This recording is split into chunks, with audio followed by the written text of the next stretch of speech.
Olá pessoal, tudo bem?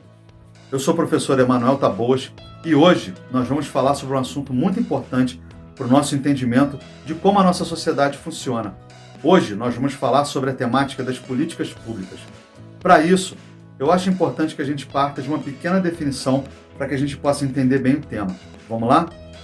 Políticas públicas é todo um conjunto de programas, ações governamentais com participação pública ou privada que tendem a garantir a nossa cidadania.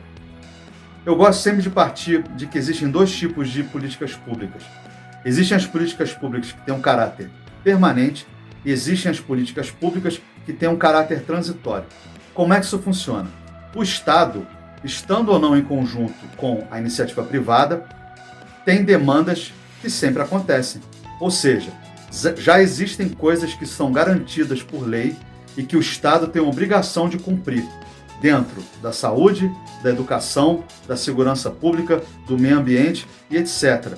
Ou seja, o Estado sempre vai ter que fazer políticas públicas que são garantidas para toda a população. A gente tem outro tipo de política pública que tem um caráter transitório, ou seja, elas estão ligadas a tipos de governo. Então a gente vai ter o Estado, que é permanente, e no Estado, cada vez que tiver uma alternância de poder, alternância de governo, pode ser que as políticas públicas mudem. Então a gente já entendeu que nós temos uma permanente e uma transitória. Vamos citar aqui um exemplo de uma que era transitória e se tornou permanente. Nós temos hoje em dia o sistema de cotas. Como é que funcionava antes? Não havia sistema de cotas, mas por causa de uma demanda da sociedade, e aí entra outro fator importante dentro das políticas públicas, elas podem vir do governo ou elas podem vir de um clamor da sociedade, de uma demanda que a gente impõe ao governo, de grupos que sentem que alguns direitos deles não estão sendo respeitados e exigem que esses direitos se tornem políticas públicas permanentes.